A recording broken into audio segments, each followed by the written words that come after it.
Welcome to Voices of Indianapolis, where we explore the narratives of innovators, collaborators, and communicators shaping our city. I'm Jeff Edge, your host on this journey. Join us as we uncover their strengths, glean insights into their views of Indianapolis, and unravel the qualities that make them exemplary role models. Through candid conversations, we aim to illuminate their impactful projects, collaborations, and communication efforts that are propelling our community forward. Together, we'll celebrate these influencers, fostering inspiration and dialogue to forge a stronger, more united Indianapolis. Thank you, everybody, for coming. Shane, can you start off by introducing yourself and telling us what you do? Sure. I'm Shane Krukowski. I live in Milwaukee, Wisconsin, and I'm a co-founder of Headrush Learning, which is a learning engagement platform. We get to work with some of the most innovative schools across the country and world that are really pushing the envelope in terms of what education is and what it can be. What is the learner-centered agile ecosystems, and why are they important to education today? Yes. Okay. So there's kind of multiple parts to that, but really what we mean by learner-centered agile is the idea of learner-centered is much more of learners as part of the design and influence of how they learn, as well as the idea that learning should be personalized to your interests, to your passions, and if you don't have those, how can we foster more of that curiosity and help you find some of those things? So that's really what we mean by learner-centered, which is different than maybe more traditional education, where it's about setting and getting, it's about checking the boxes of content acquisition. In terms of agile, what we mean by that is if you are, this is an extreme example, but this is an example from my co-founder. If you are hiking the jungles of Costa Rica and you are finding yourself forced to get back to the hotel room to learn about World War II Europe, you are missing an opportunity to engage in the culture and the flora fauna of the Costa Rican jungle. Now that's an extreme example, but the idea of agile is to be able to learn in contexts, places, and situations that are relevant and timely to you. So learning about your neighborhood here in Indianapolis as a context for historical racism, for example, is maybe a better way of learning about it than learning about it in more of a general way. So the idea is to be flexible to the learners, but also be flexible to the place and space. And that is really what we mean by being agile. It also means incorporating the personalities at play of the learner, but also in terms of the educators, to really make the schools that exist a thriving place for the professionals as well as the students. And we think when that happens, there's more positive outcomes will come from that. What is Headrush Learning? Headrush Learning is a software, is a platform that helps facilitate more engaging kinds of learning. So what I mean by that is you guys are probably familiar with learning management systems. You use Canvas here. So we're kind of like Canvas, but here's how we're different. So Headrush is different from other learning management systems in a couple ways. One is how flexible it is. So instead of thinking about everything as a course, think about things as being in smaller kind of increments. So that could be a project, that could be a unit, that could be a bunch of different things. So the flexibility of the learning design is one aspect that's different about Headrush. Another detail that's different is student-led. So you all, as students, could propose, whether it's a project or a unit of study, and you could put together a plan to learn against that. So not many other learning management systems invite the students to participate in the design of their learning. And then the last piece is really the way that we assess and do feedback loops. So in Headrush, what we're trying to account for is the whole person. So part of that, of course, is the content that you are being exposed to, that you are learning. So those are your regular subjects. But in order to operate in the world today, you need a couple other things, right? You need some skills. Some of those skills might be habits of mind. Some of those skills might be leadership orientated. So those kinds of things. Skills you don't just read a book on and do, you practice. Lawyers practice law, doctors practice medicine in the same regard. Those skills are important. So I feel like I'm getting long-winded here, but in any event, there are other attributes to learning about finding your way. So personal wayfinding is another aspect. And so traditional learning management systems really don't, at least on the surface, care about those things. And what we're trying to do with Headrush and the schools that we serve, they value that multidimensional graduate, meaning content, skills, some of that metacognition. So how can you do all of that in the learning and pull it together to better help you be successful in the world? So hopefully that answers that question for you. I'll say a couple other things just so you guys can splice this in if you want. Another aspect of what makes Headrush different is the way we approach learning. So imagine Post-it notes. Now imagine organizing them into different groups. So what I need to do today, what I need to do tomorrow, that could be one grouping. Or maybe I got to have a list of to-dos. So I need to do, for instance, for a podcast, I need to do this, this, and this. Okay, I could hand one thing off to somebody else, some other. So managing those Post-it notes and tasks in task boards is a big aspect of what makes Headrush different compared to other systems. What do you think the first step out of the door to being flexible with all types of different types of students? I think a big component of that is schedule. So how is your day structured as a school dictates a lot of what is possible in terms of tailoring it to students.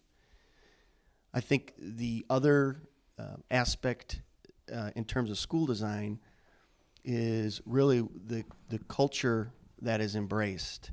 So I think a lot of schools that are doing things that I think better serve students really embrace relationship and belonging. Sometimes that comes out in an advisory program that kind of is like homeroom, but is a little bit different than that. So I would say those are the two big pieces is what does your schedule look like? How is that different than traditional education? And then two, how are you fostering a sense of community and belonging? And if your answer to that is, well, we have extracurriculars and clubs, I don't know if that's a full enough answer. Can I ask this? How would you structure Phoenix's day? Well, you're Phoenix's advisor. Structure her day. Yes. Curious. I'm very curious. So I'd want to get to know Phoenix, but the kind of general blocks, there would be some things that you need to do. You need to rehearse. So think of like learning an instrument. You can't. Which she does. Perfect. So that's a good, yeah. So when you're learning an instrument, you need to put in time and practice. So that's a little bit of repetition. Sometimes that's a pain in the butt. But doing that opens up broader, bigger opportunities and different experiences. So part of your day is putting in that practice time. To me, some of the fundamentals of learning are really the reading, and there's some baseline things in reading and writing, and then some baseline things in terms of math. Some of the math stuff is just you got to pay to play. In the high school world, there's some expectations you need to be able to demonstrate. There are some tests you're going to need to take. Being able to do some basic math opens doors to opportunities. So part of your day would be doing your rehearsal of those skills. It can come out in different ways. Some of that could be small groups. Some of that could be with teachers. Some of that could just be self-directed. So I'm going to go into Khan Academy and do these lessons and continue to rehearse and practice some of my number numeracy. So that would be a chunk of the day. Another chunk of the day, I think, could be more dedicated to, for lack of a better word, group activities, group project work.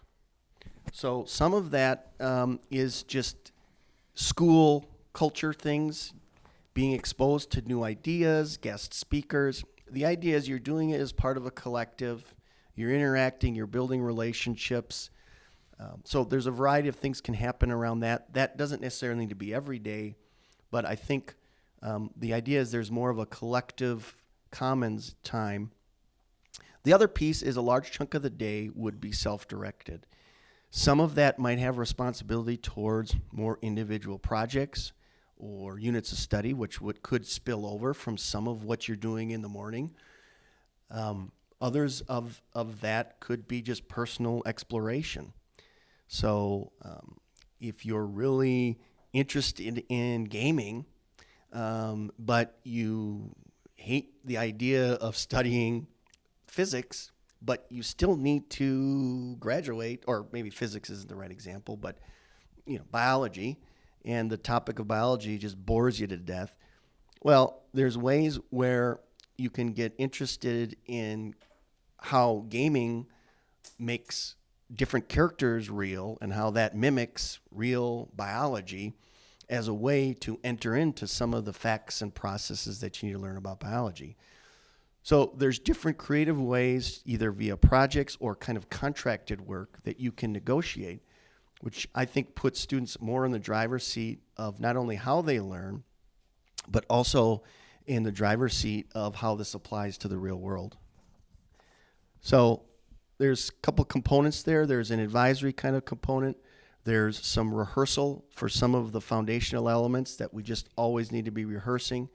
Then there's kind of a project time, and then there's time to be able to get individual work done, and then there's this idea of collective learning time. That sounds like a few of you. We'll have to talk more. Like, you should go over your schedule at some point and just say, is this what we're going for? Because I think two of you hit that pretty well, right? How easy do you think it is to teach students how to balance work ethic and their own personal exploration? Wow. Well, I think it's a challenge, especially when students are used to the traditional model where a lot is spoon-fed to them. And that's how I experience the world. Wow. So I think a lot of the conditions that are created in traditional education creates an enablement where, so to me, if you've come from traditional education, you almost have to be unschooled from this, my teacher's going to do everything for me. So that's a challenge. I think the other component is there's an element of project management in what I described. And so in project management, tasks aren't always linear. They don't take always the same amount of time. At the same time, you need to hold yourself accountable, and somebody often, whether it's a project manager or a teacher or an advisor, also can hold you accountable. So there's a creative tension there. And so I think what as an individual, what you can do is, as you struggle with that balance of doing what you want versus what's needed, is look at it as a skill you're gaining with project management.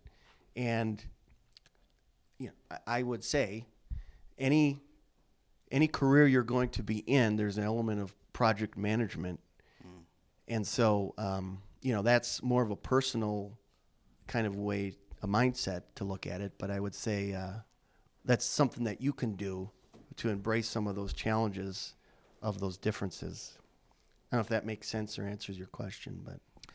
That is interesting, too, because what I noticed with you guys is we solved the teacher issue by just not having teachers in the building. Is you don't rely on teachers to help you because there aren't any in the building. And so I notice it's taken us about 8 weeks, but a lot of the freshmen and a lot of the people who are new have realized that there is no one that's going to do it for us. And so they've learned to do it for each other. And it's been very beautiful to watch. Like, you guys have really taken an ambassadorship, right? You said you were the co-founder of Headrush? Yes. I'm curious. So I already have a pretty general idea of what your vision and what your views are and your values. What started that ambition? Where did all that ambition root from for you to work on such a big project? Well, two things were formative for me for where I'm at today. One is when I was a sophomore in high school, I went on a homework strike. And it was driven. Don't give Luke any ideas. He's a sophomore too. Well, it was a different kind. It was a traditional high school. So, but essentially, I needed to work in high school, and as from my mom was a single parent, and felt the need to work to just buy the clothes I wanted and that kind of thing. So I was working 20 hours a week at a restaurant being dishwasher. I don't even know if you can do that anymore at the age I was doing it, to be honest. But anyway, and to be honest, I didn't mind. I enjoyed it. And then I went to school, and I had to do all this busy work. And I was fortunate enough to be able, for some of the classes, to not have to do that. And I said, you know what, these worksheets just take so much time. I'll tell you what, I will get a good grade, B or A on all my exams, and then how about I don't have to do my homework? And this was my U.S. history teacher, and he goes, no. Or he kind of gestured, and in hindsight, I was naive to think, well, I'll show him. So I didn't do any of the homework, but I got an A on every one of the exams. And that helped me get through the semester because it was just so much work. I didn't have time for that. And in the end, he came around to give us our grades, and he goes, well, you got an F on your homework, and you got an A on your exams. And he goes, so you get a C. And I remember feeling like, this is unjust. I didn't care that other students had that ratio. I'm not like, oh, everybody's got to get A on the test. But in that circumstance, for me, that best suited me and my personal needs. And I happened to be interested in history. I went on to continue in college to do well in it without, so whatever I was bestowed with was fine. So it felt unjust to force me to go through all that busy work. So anyway, in hindsight, that might have been a foolish move, but that's where I really opened my eyes to, I just didn't feel like education was serving the individual. I also saw a number of people in my class that I thought, boy, they're great grades, but they're a box of rocks. They couldn't find themselves out of a paper bag. And so that really perplexed me, not from a mean kind of point of view, but just like, geez, the accounting for this school doesn't seem to accurately represent the kinds of different skills. So then fast forward to, I was working at Homeboys Interactive. A Jesuit brother, Jim Holub, started Homeboys Interactive, and the slogan of the organization was nothing stops a bullet like a job. Essentially what we did is we worked with people that were 16 to almost to their 30s. At the time, I was in that range. And I didn't have the words for this at the time, but it was a project-based approach, very self-directed. It combined technical skills of learning how to do computer programming, creative design, and IT support, as well as alongside just different remediation in terms of reading, writing, the things that people needed. And so we had an advisory program. Different trainees is what we called them, would do projects. They'd get paid to do the training, and then what they could do is graduate to an apprenticeship program, and that's where I was. I was kind of an advisor and teacher and / project manager on the advisor side, or on the apprenticeship side. So what we do is we'd get real jobs where people were paying us to build software, do creative design, et cetera, and us, the kind of young, pimply college grads, were the intermediary to be like the project manager of these customers, and then our actual trainees would do some of the work, a lot of the work. So it was a chance for them to both enhance themselves, but also then get some of these skills. And it was a great success. I mean, it was very social entrepreneur driven because a lot of the customers paid us, so we paid for the program. We were a nonprofit by that. But that really opened up my eye to this idea of education as a whole person. And a lot of the people we were working with came at us with different levels. So we couldn't sit, well, besides the fact that nobody would ever stay if we said, sit in a desk all day and let us tell you about all this stuff. They would never come, partly because the system had told them they were stupid long enough where they started believing it. But the second part of it is these people, a lot of them weren't stupid. They just some of their skills were in different areas. And some of it was just background and social kind of upbringing kind of things. And a lot of what they needed was kind of a venue to be able to have success, and then also, create some of the skills they had into a laser beam that could be applied to the right material. And then there was this other aspect which was really revealing to me, that I feel like people of privilege, not that I grew up with, but I'm a white male, so I mean I've got more privilege than most just by out of the gate, but is some of the social dynamic and some of the social skills that are norms, some of those folks just didn't have the experience to exercise those muscles. And so by giving them professional situations to exercise, just gave them such a leg up that had nothing to do with if they could do trigonometry. And some of them were really good at math, ironically. That's why I say some of the advanced math requirements is the new Latin. Everybody thinks you need it, but it's like, do we really?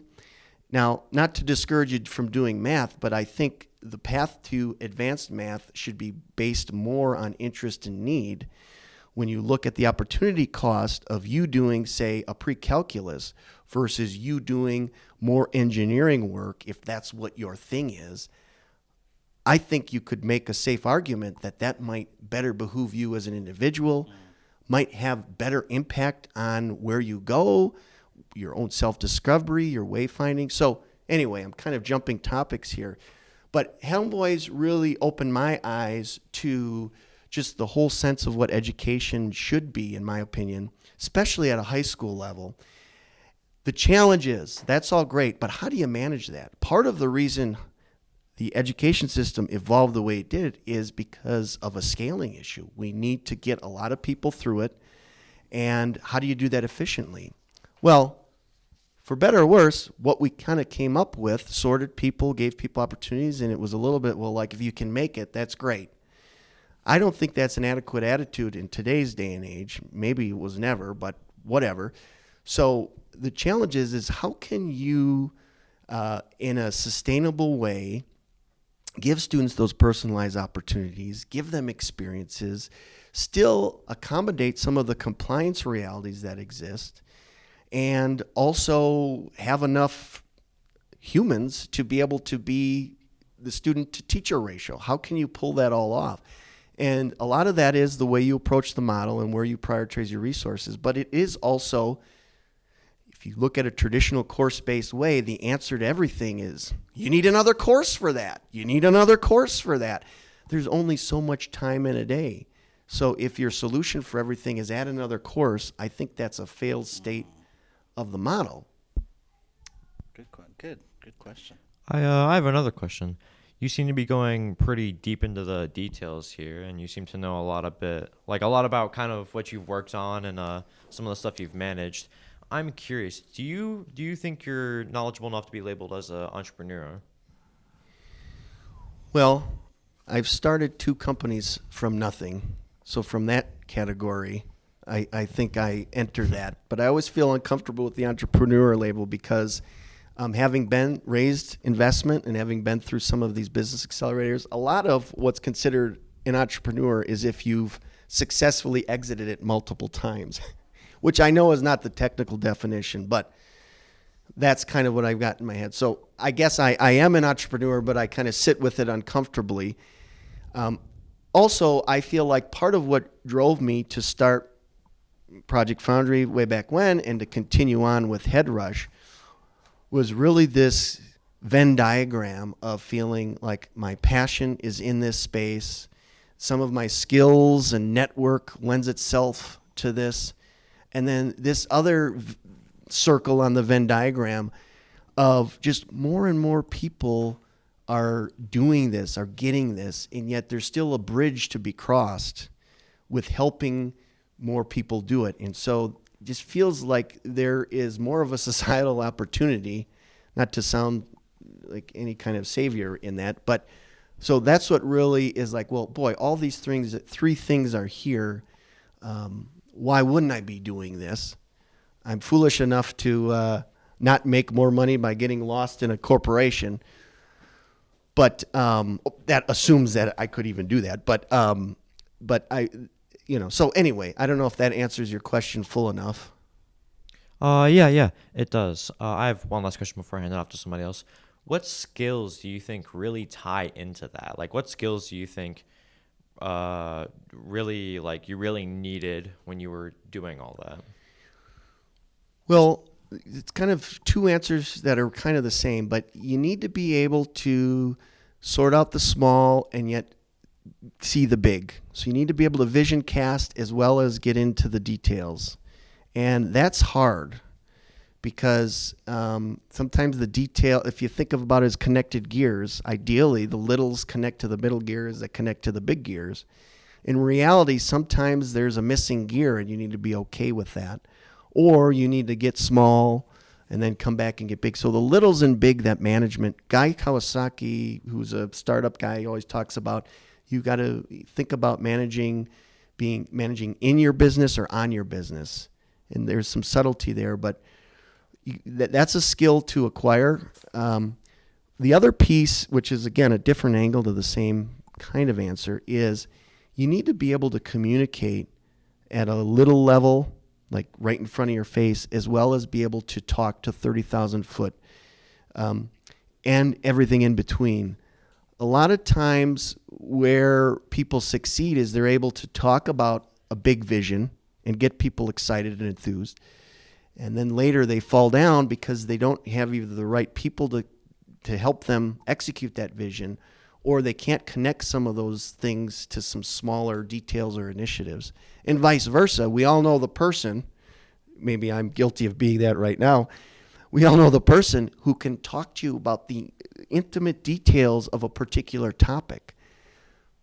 And that's great if that's the context, but there are times or places where you need to kind of figure out the altitude of the communication you need to be having.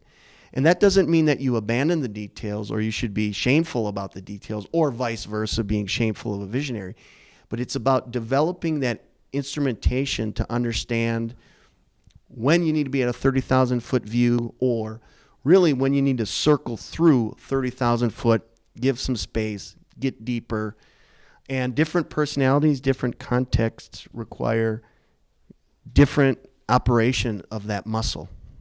Would you say running a business is more action or planned based? And which is more important if you could only choose one? Well, if I have to pick one, which I feel like I'm a person who appreciates nuance, so this is a very hard thing to pick one. Do you do one naturally and had to build the other? Because we find that a lot with our True Colors test, right? I think I would say action. Action is where I would say in terms of starting or building a business. And if you look at different frameworks of lean, business model, canvas, and like the lean startup, a lot of what that language and framework talks about is do experiments, get out and talk to people, be vulnerable, action-oriented. Also, if you look at like agile software development versus waterfall software development, to kind of geek out on that, planning can get you caught in a cycle of best intentions, but it can lose focus of real results, or miss key details that happen when you put something out in sunshine, to be totally metaphoric. So if I had to pick one, I would say action in terms of entrepreneurs, because I think this is where, if you look at traditional stereotypes of academia in universities, there's a lot of very smart doctoral candidates or doctors out there that have the idea, but they kind of iterate on the thinking and the planning. And again, that's an overgeneralization, but I think to make a stark comparison, I think entrepreneurs kind of start where they are, take action, iterate, but again, I feel uncomfortable saying that planning doesn't have a place in that equation. But you could take action to making a plan, and maybe it's this right sizing of the plan is the right question. So for like small people like looking for a big job opportunity like mechanical engineering, how would you like help them out in that way? Like what would Headrush Learning do for that?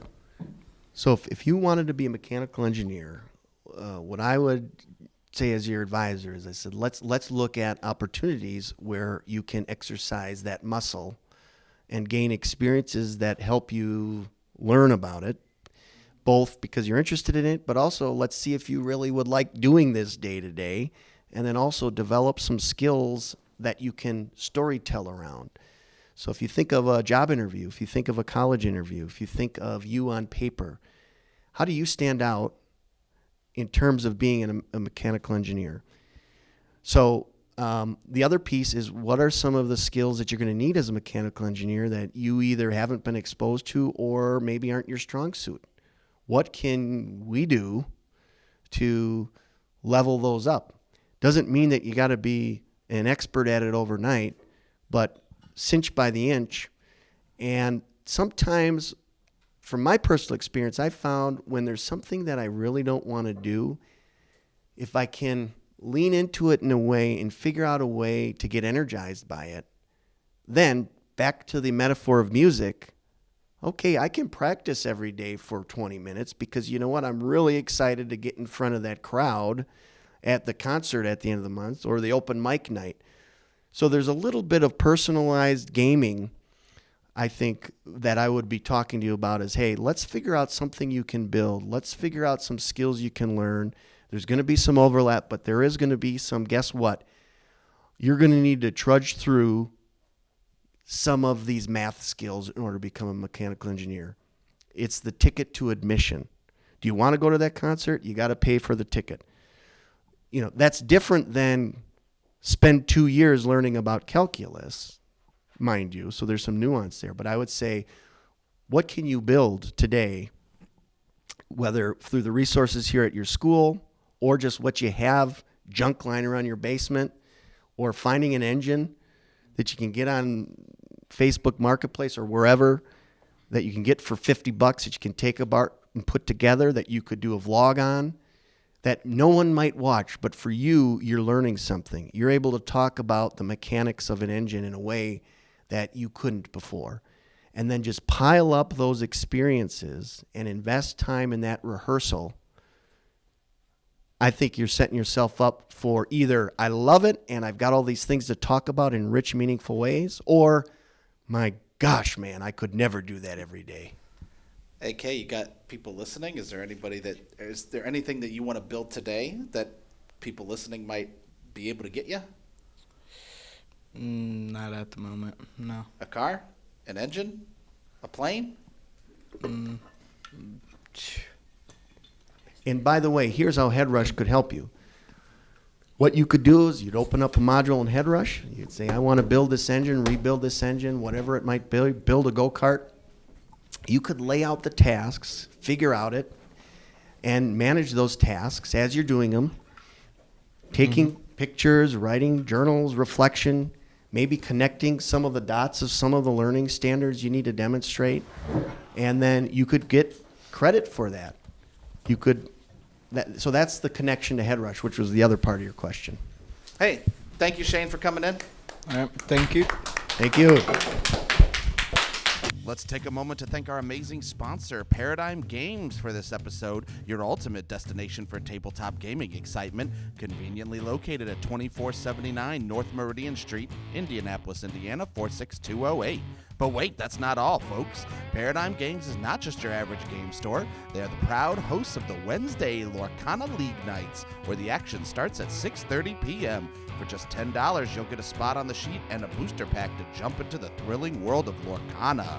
Plus, you'll be battling it out for monthly promos that'll leave you hungry for more.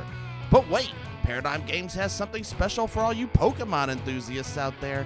Join them every Sunday from 12 p.m. to 4 p.m. for Pokemon League. And the best part? It's completely free. Gather your best decks, trade cards, and meet fellow trainers in the ultimate showdown. So whether you're a board game fanatic or a Pokemon trainer, Paradigm Games is your go-to destination for gaming fun in Indianapolis. Support our sponsor because they support your passion. I am here by myself with Shane. The kids have gone. Shane, thanks for coming in. And so this is more of the one-on-one portion of the podcast. I wanted to ask, one of the things when we were doing our research on you was that you really value this idea of depth over breadth, which I don't think the kids mentioned. Can you talk about that? And what is that? Why do you put so much value on that?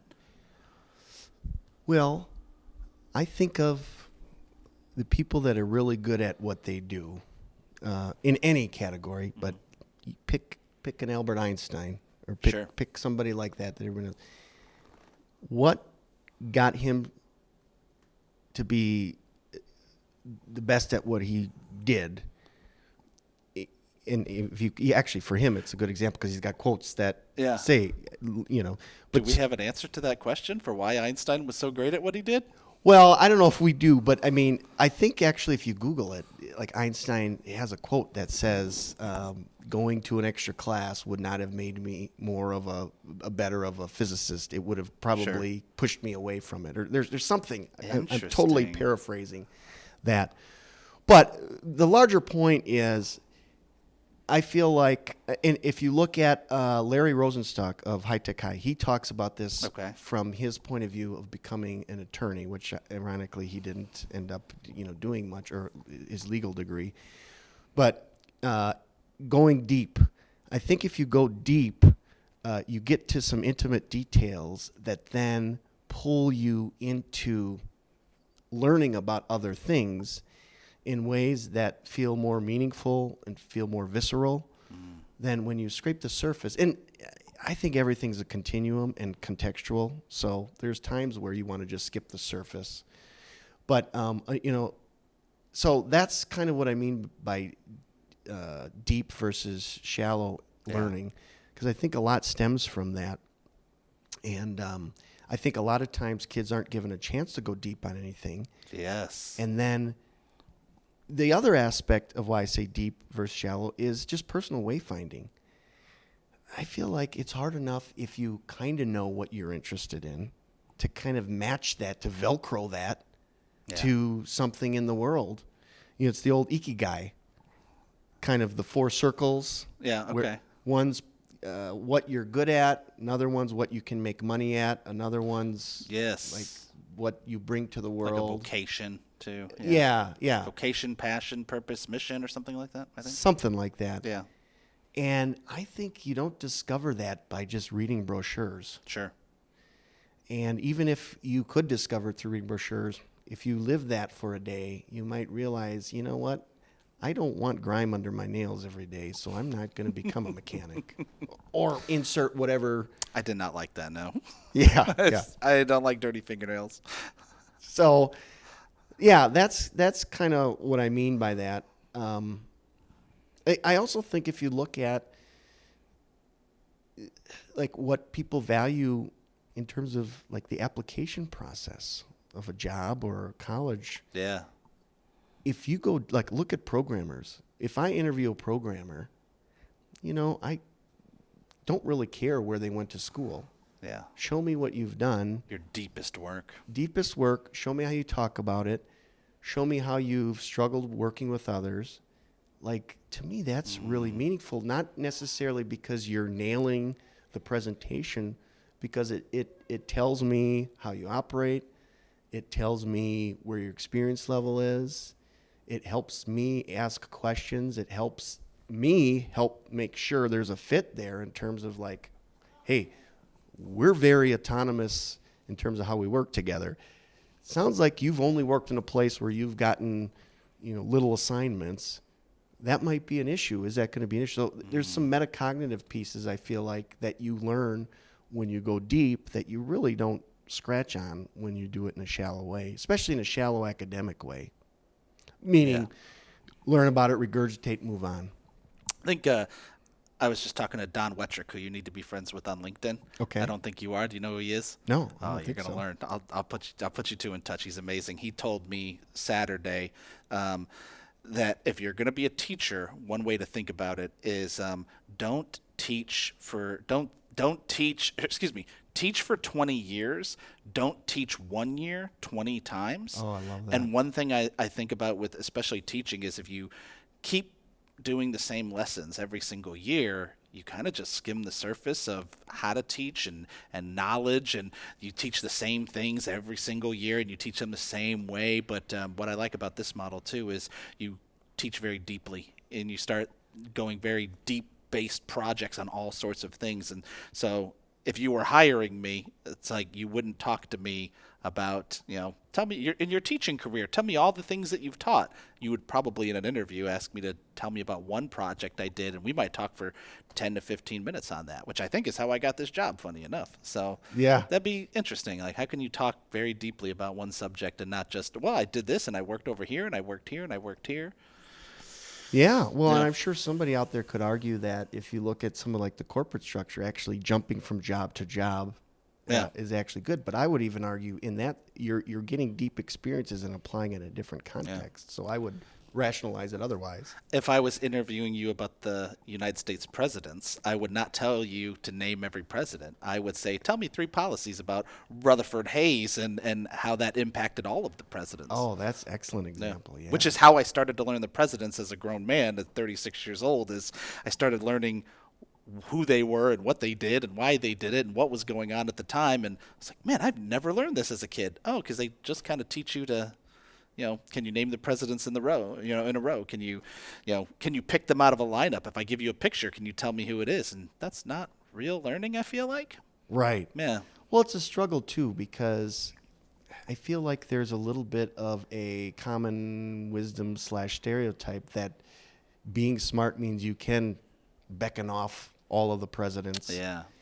And so some of that is less about being smart and more about being culturally relevant or having connective tissue to the common experience of being American. So to me, that's the challenge with education too, is sometimes I feel like it's really this culmination of not only helping people become productive members of society, but also plugging them into some of these cultural norms, giving some cultural communication currency. Yeah. And so, it's hard.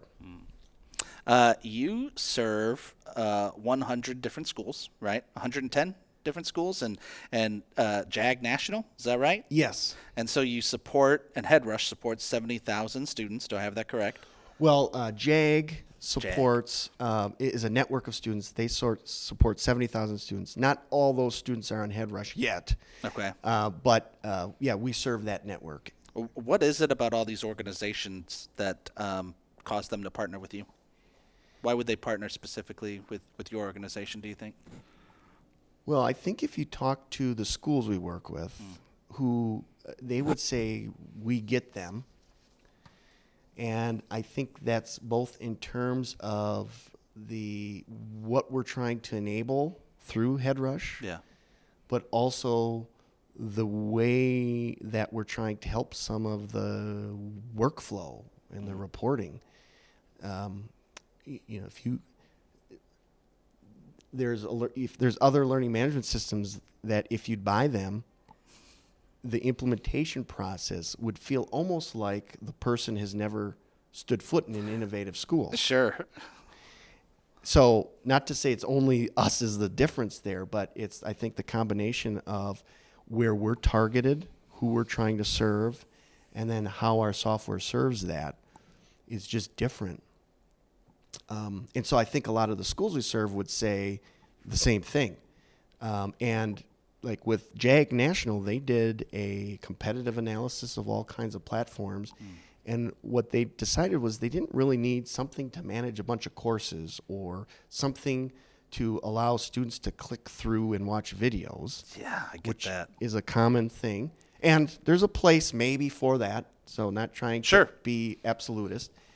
But what they needed was something to really foster this kind of self-directed planning with these specialists that they have all across, working with students to kind of both give them skills through kind of projects or seminars that the specialists are running, but also to help students essentially kind of staple together a variety of exercises and projects that students could do to, whether it's weave together a resume, or whether it's to do some financial literacy planning, or personal financial literacy, in terms of, okay, I'm gonna live my life for a month after graduating. What does that look like? Yeah. It's some of this happens in courses, so this is where I'm careful not to. Sure. But I think that the more models can embrace this more often and really focus on belonging, that's why a lot of the schools we work with and like JAG National chooses us, because some of the way that we're structured just fosters that better. Yeah. And I think more front-ended. So you could pick up Canvas, and probably with enough time and money, you could configure it how you wanted it. Sure. In some places, it probably would feel a little bit Rube Goldberg-y, but it would probably work. And in a large school situation, that might be okay. But again, in a lot of the schools we're working with, they're trying to create something that's intentionally different. Yeah. And they don't have necessarily the time and budget to create the Rube Goldberg machine. I think you're right. Like Rube Goldberging, trying to get it to look like what I already do in the classroom is tough, and it's relatively new. How new are LMSs? When's, Well, yeah. 10 years old? When did we, just COVID maybe, since we really started relying on them a lot more? Because when I first started doing a lot of project-based learning, where I think about when I first started teaching and what it would have looked like had I been using Headrush. And I'm like, man, there's so much more I could have done. But we didn't have an LMS then, I even used the old school grade book, but I think COVID changed a lot of things with that. Would you agree? Yeah, for sure. I think COVID kicked it into gear where you had to have a learning management system, formal. And and I think, to your point, I think the evolution of it was more started with just like student information, just to kind of gather that, and then kind of, well, what are your summative grades? And well, if we're doing summative things, why can't we manage some of this more formatively along the way? And then, why can't we make more of this available all of the time versus only when the teacher hands it out? And I think there's kind of a level of informal teaching and learning versus formal too that some learning management systems go too far for. Yeah. At Headrush, we kind of struggle with that because on one hand, there are some places and spaces that they're looking for that kind of sequenced, not delivery, but they want kind of that granularity because maybe they're running a capstone program and they're not going to be thinking about it all the time, so they need it to run a little bit by pressing play. On the other hand, a innovative teacher like you, you need that flexibility. And so what if every piece of evidence gets in there? If Headrush is just supporting the arc of what you're doing, better than if you had to kind of cram it in to a course in some other system, like we were talking about the AI, it saves you that time and energy.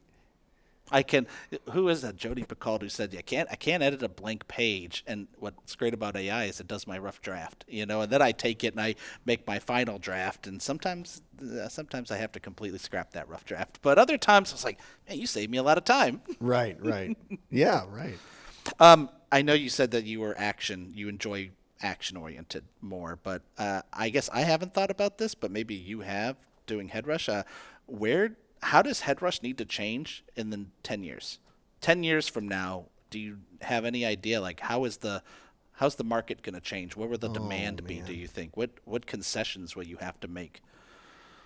Yeah, great question. I imagine you feel like Headrush is already ahead of the game, and so you want to be in a place where, 5 years from now, Headrush is what's big, but I don't know. Do you feel the need to be more innovative? Well, I think there's some nuts and bolts we need to tighten. Yeah. So some of that is not very sexy. Yeah. So, and some of where does that line start getting into just basically being another canvas where you can do everything. Sure. Yeah. But, so I think there's a category of that. Some of that's just some leveling up of kind of discussions and like I say, not very compelling things. Then there's another category, I think, of AI enablement. So lot of that helping basically connect the dots to different content or skills that are being demonstrated. So, hey, this project happened. It looks like this was demonstrated. Why don't we align that? Yeah. Or on the flip side, kind of like, hey, looks like this is happening. Here's maybe a side project, or flip it. Hey, you're doing this seminar. Have you thought about doing this project with your kids? Or even kind of more interest mapping, where I know this kid is interested in more mechanical engineering. You're doing, pick content, insert content, whether it's math or English or whatever, and it could prompt off kind of a conversation that could get the kid interested in something that's totally juxtaposed to mechanical engineering, but all of a sudden they're interested in literature as a result. So I think that's some of the places where AI is an enabler to just more dynamic kind of creative brainstorming in terms of what learning can be. Yeah. But overall, I think, I still feel like, even though this is probably old-fashioned, but, I think it's John Holt or it's something I read, but basically the idea of eventually you get a credit card of sorts, and you go get credentialed in different areas, and so you stack all these experiences. Some of that still might be through your school, but your school becomes more of a curator of these experiences. Ooh, I use that word a lot. And It's my favorite word in education right now. yeah, well, I think it's an important art, especially as AI makes information just silly, noisy. But so I don't know. There's some ponderings. Yeah. The kids have spent the week. It's only Tuesday, so they haven't spent that long on it. Designing personal mission statements. What would you define your mission statement as? And was it always the same? Because when did you first transition into working on education? Because I have here that your background was in product and business development, that you turned into educational solutions. Do I have that right? Sort of. My undergrad was kind of computer programming through the business school, and then I ended up working at Homeboys, which really tilted me to this education space. But my personal mission statement now, which sounds almost too cerebral, but it's just, maximizing, human potential in all its jaggedness. I'm a big Todd Rose fan. Like, we're all jagged individuals. Tell me more. Who's Todd Rose? So Todd Rose, I think he's somebody at Harvard now, but he was a high school dropout, and he somehow he got on the path of exposing the end of average was his, I think, first book. Oh. And it pulls together different research, basically saying that there's this tendency to average humans, but if you look at it mathematically, that's not applying average correctly, because average assumes all the things are the same. Yeah. And he does a great job of chronicling in End of Average these different scenarios where average was never right, and it's almost a false lighthouse. And then he goes on. He's got a TED Talk too, I believe, and then in I think it's Dark Horse. Okay. He takes the same idea and chronicles this jagged human ideas. We're all jagged, and some of what academic has tried to do, and it's really an extension of like Bloom's taxonomy, Sure. Howard Gardner in terms of Love it. Yeah. different, not learning styles, but what does he call it? Like Michael Jordan is an athletic genius versus, those. The name escapes me, but anyway, those things. So I think Todd Rose does an excellent job of making the case and really backing it with different research of we're jagged humans, and some of what we need to do. Is it multiple intelligences? Multiple intelligences. Yeah. Multiple intelligences. Yes. So you combine multiple intelligences, this idea that we're jagged individuals. You look at Ikigai, those 4 circles, you put that in a blender, and you add in there Daniel Pink's work on drive, what motivates us. Okay, you yeah. know, mastery, purpose, autonomy. And you look at some of the research that was like funded by the Federal Reserve, a very crazy progressive group, but they're trying to look at what motivates people. And if you put that all in a blender, I just think what you end up with is a model that's much more looking at human capital, kind of like how we measure and evaluate financial capital. If you Google a stock, Sure. nobody Googles it and goes, oh my gosh, too much information. Oh, we need to simplify this. We need a one letter for this. Yeah. You look at it as we need quantitative and qualitative information to absorb and then analyze.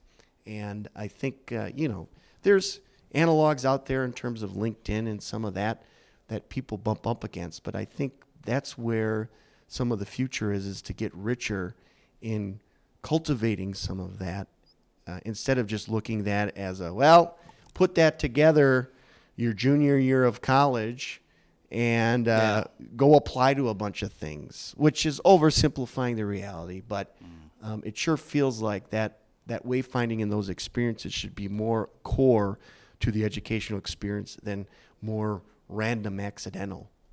Ooh, I like that. What values would you say guide your mission statement? We talked in Cycle 0, which is our first 2 weeks of the school year. We had the kids define their values, right? And I know a lot of them valued family, independence, freedom was a big one. Obviously, they're high schoolers, so that's all on brand. Wealth for some of them, fun. Like I used to do it with 4th and 5th graders, and fun was always in their top 3. What values would you say sort of guide your principles? Oh yeah. Well, I think self-reliance in a non-political, co-opted kind of sense. Sure. So I'd say, just how do we enable self-reliance? I think builds confidence, right? Yeah. Yeah. Yep, for sure. I think really embrace that jagged human, Yeah. I think that's another component. I feel like part of that's just stemmed from I always, maybe I'm a little bit of an oddball weirdo, but I There's no such thing as normal. Yes, exactly. I always say, hey, the most normal people are the ones you know the least. Oh, yeah. They make my skin crawl, normal people. Yeah, here. So I would say those two. I would also say I kind of yearn for meritocracy. Yeah. As well as I don't believe it exists. And so how can we rip the veil from the facade of meritocracy, sorry. Because I feel like a lot of times meritocracy is held up as this is the ideal, and then you look behind the curtain and it's, that wasn't exactly how this played out. Yeah. And sometimes it feels like a social construct to get people to work harder versus what's really true. Anyway, that's probably more sociology filtering. What is the perfect example of a meritocracy? When you look at an example, like I always think of the NFL, but then going back to what you said, sometimes you pull the veil off and you're like, well, this guy's got a contract, so because they're paying him more, they have to play him, and even though this guy's better, they offered this guy $10 million, and so it's not perfect, right? It isn't, but I would say you're probably right. That's probably the closest thing to meritocracy. Yeah. Yeah, I mean, I think that's a good example of where the closest to meritocracy there is, because you have to kind of perform. And in football, or more of a team sport, it overlaps individual talent with some of these other teamwork skills. I think that's why some of those experiences can really lend themselves to real world. And to some extent, it's somewhat cruel, right? Because the meritocracy in the NFL is if you're a running back, you're only as good as your body can hold up. And so even though you're amazing, your knees are gone, your back's gone. So now this young guy's got to come take your job. Yeah, like, man, a meritocracy can be a crusher, right? Well, exactly. I mean, you could argue is it's almost like sometimes social systems. It's like, if it was a perfect market, great. It's not a perfect market, so we need these things to kind of make sure that there's guard cops on. In the same way, in terms of a meritocracy, it's never going to exist. So there needs to be some guardrails in there. It is interesting too, because then you look at star power, and even if a guy is very popular and charismatic, if they can't catch the football anymore, they're out. They're out of the league. Yeah. I thought of Yeah. that with some charismatic wide receivers, where I was like, where'd they go? Oh, their body didn't hold up, so they're gone. Didn't Yeah. matter how much we liked them. I think you're right on with that. I think that's the Interesting. closest thing to meritocracy. But I think like in the startup world, there's a lot of entrepreneurial kind of business accelerators. And I'm not saying I have the answers or the better way, but a lot of the culture kind of sets it up as, the best win. But I think there's a little more kind of Ponzi scheme and relationship and networks that happens in there that could be the best we could do. So again, Yeah. who am I to say? But I also feel like once you see behind the curtain, it's like, well, wait a second here. Anyway, How did you grow between your work at Project Foundry to being the CEO of Headrush? well, technically I'm chief operating officer, which is essentially head of sales and implementation. Okay. So my co-founder Mike is CEO, just to clarify. I thought I said COO. Did I Did say you? Yeah, I thought. Oh. I don't speak particularly well. No, I might have. I misheard you then. Yeah, you're good. Or was it CFO? Is it COO? Yeah, I mean, Okay. it's kind of a weird I get label you. That's because okay. we're so small, and what does that really mean? But it kind of Sure, I get you. Yeah. Well, where I grew, I feel like was from with Project Foundry to now is a little bit of a greater tolerance towards some of the pedagogical things that I used to be more bully about. And I think some of that comes from just realizing that Pedagogical means teaching for all my non-teacher friends out there. It's like, what's pedagogy? well, it's some of like the self-directed piece. Like I used to be very, bullheaded a little bit about those and keep those. But I've grown to just realize that in a diverse world, in a jagged world, you kind of need multiple bridges for people to kind of cross on. The bus needs to loop back around, so not everybody's going to get on that first bus. And so That's a very philosophical. I like that. yeah, so we could talk for another half hour about that, but we won't. yeah, The well, bus has to come back around. and that's okay. And I used to think of that as, why isn't everyone on this bus? Arr! Yeah. And instead of looking as, that's all right, you know what? So that's a place that I feel like I've evolved and matured. The other place in terms of like practically, tactically, I feel like, not that I always needed to do everything myself, but it was hard for me to envision handing things off to other people, like that first Yeah. step. And part of that grew out of just lack of resources, while I was at Project Foundry. Not to use that as a total of a crutch or excuse, but I think there is an element of growing to understand that you need to find other people to do things and then kind of give them enough runway and support to do it. And there's some subtlety in there, but it's a difference between hiring somebody versus hiring a consultant where you might just give them a project. And there's some difference in terms of how you approach that. Anyway, not to get long-winded in that, but that's just something I feel like I've evolved to be better at. What skills did you have in securing funding for startups? Well, Would you say that's a strength of yours? Are you good at getting the money right when you're first Well, starting out? what I feel like I was able to do was I'm passionate about the topic, which Yeah. I think goes a long way. I think, back to what I was saying earlier, being able to understand the audience you're talking to and then the layers, the altitudes of what you're saying. I feel like in a lot of those circumstances, I was able to get that better and be relatable. I was accepted to Generator as a business accelerator. They started in Milwaukee and Madison, Wisconsin, but now they're across the country. That program was a 12-week, really project-based program. I don't know if they'd call it that, but Okay.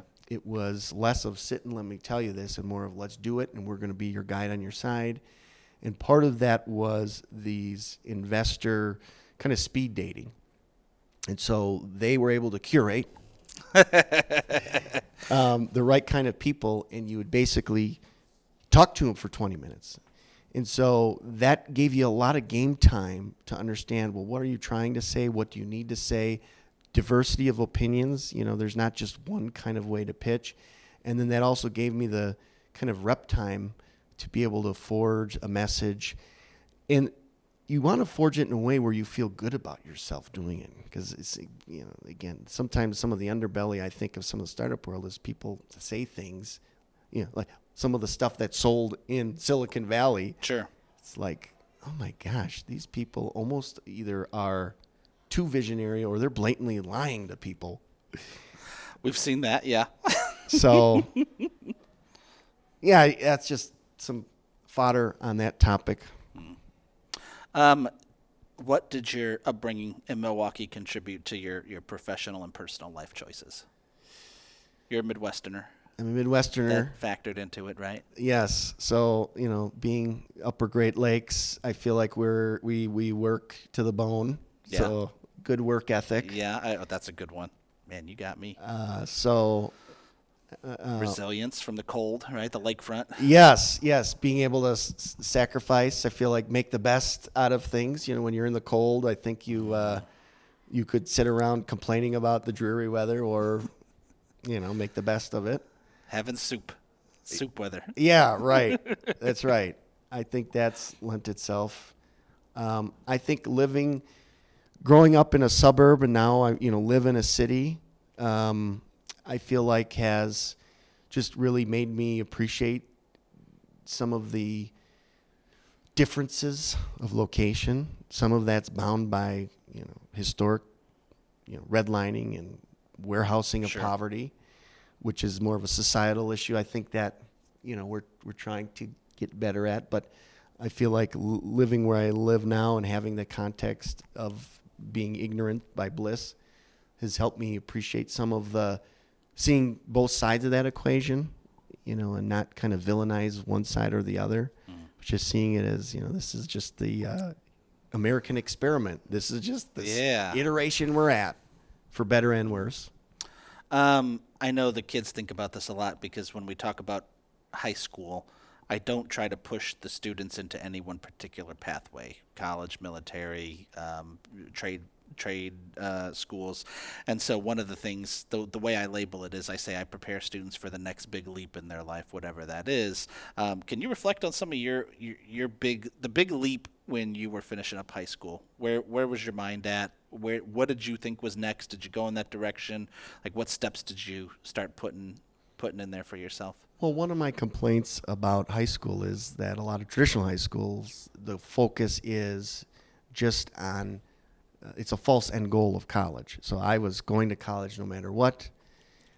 And so then I got there and was like, I don't know. I don't know anything about myself or what I want to do. And I fared well just because, Doing math and calculus doesn't teach you about who you are, I guess. Yes.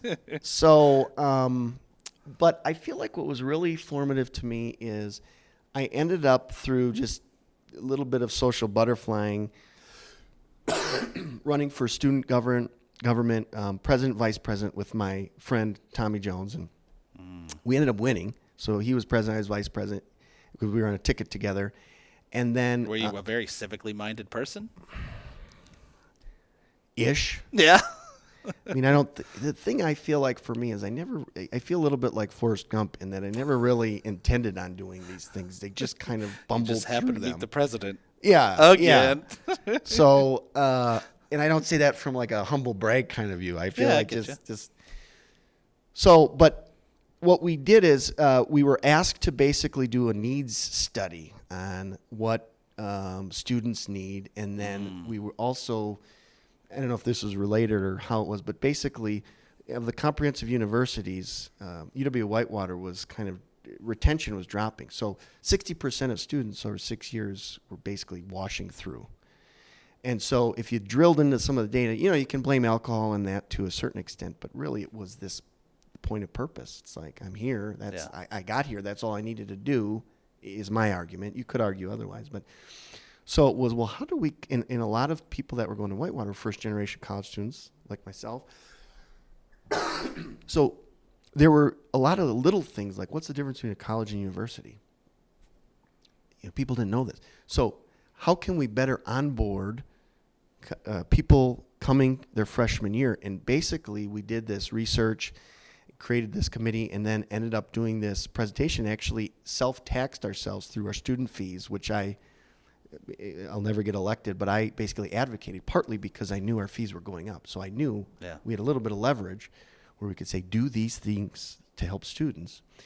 And a few years, so that happened, and we did that, and we had good enough bedside manner with the chancellor and that we made it happen. And we had great counsel through our dean of students, Lori Varlata, wherever you are.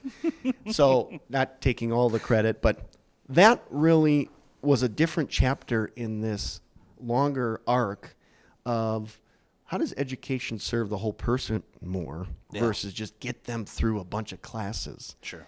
And the advisor center that happened, some of the relationship building that happened when people come on campus, which nowadays seems obvious and is ubiquitous probably in a lot of universities. But I was happy. I got sent a magazine article from the chancellor, I don't know, 4 or 5 years later, that had an article about how we had bucked the trend and was going up in terms of this retention rate or whatever. And the chancellor directly credited our initiative. Mm-hmm. And so anyway, I feel like that was that happened, the article happened well after I had graduated.